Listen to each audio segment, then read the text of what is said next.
Move.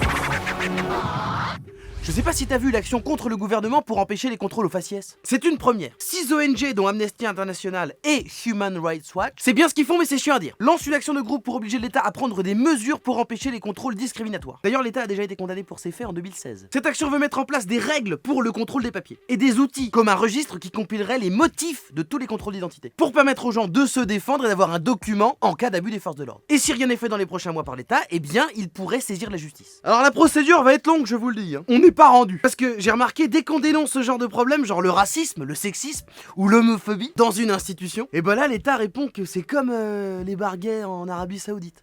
Ah, y'en a pas. Est-ce que cette action contre la discrimination faciès pourrait aussi s'occuper des femmes avec qui je discute sur Bumble et Tinder là? Parce que je sais pas pourquoi, j'ai l'impression que ma gueule leur revient pas. J'enlève le masque là, elles répondent plus. Alors ça n'a pas de rapport, monsieur, et puis franchement, même Amnesty International, ils peuvent rien faire. Ah, je suis désolé. Vous êtes sympa au moins?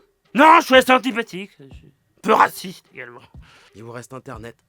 Je sais pas si t'as vu, on comprend plus rien là au confinement. Depuis plusieurs semaines en France, les contaminations augmentent lentement mais sûrement. Le Premier ministre, des ministres et les médecins annoncent qu'il faut absolument prendre des mesures plus strictes que le couvre-feu à 18h qui ne freine pas assez la propagation du virus. Notamment depuis l'apparition de ce qu'on appelle le variant anglais, qui représente au moins 15% des cas positifs en Ile-de-France. Et on a aussi une version maintenant sud-africaine et brésilienne.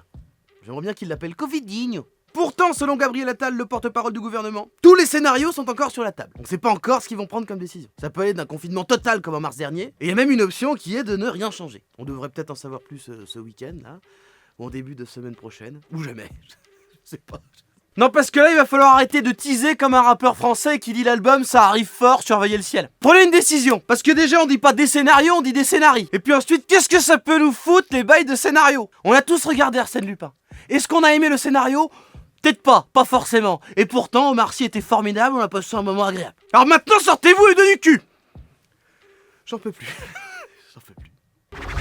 Je sais pas si t'as vu, les Français estiment être mal informés. Selon le baromètre annuel de la confiance dans les médias, 74% des Français estiment que la pandémie a pris trop de place dans l'actualité. Et plus de 4 sur 10 estiment qu'en plus ça a été maltraité, en dénonçant trop de pseudo-experts invités en plateau, et surtout que ça a empêché de parler de sujets plus importants, comme le climat pour 48% des sondés, les abus sexuels dans le monde sportif pour 44%, ou du mouvement pour la démocratie en Biélorussie pour 32%. Ça, j'étais pas prêt. Salut, moi je voulais juste te dire qu'on parlait pas assez des écureuils. Et bah voilà autre chose, pourquoi vous voulez qu'on parle de ça, vous? Parce que moi j'aimerais bien qu'on dise que les écureuils c'est surcoté. C'est juste des rats avec un beau filtre Instagram. Mais en même temps c'est grâce à eux qu'on a des forêts. Parce que ces abrutis de rongeurs, ils arrêtent pas de planquer des noisettes et ils les oublient. C'est pour ça qu'il y a des arbres qui poussent. Pourquoi tu forces le chacal? Pourquoi tu forces? Si tu forces. C'est comme les gens qui ont dit 32% là pour la Biélorussie. Ah si, parce que ça fait genre ouais non moi je regarde que Arte The Bee, tu regardes les anges comme tout le monde. Tais-toi.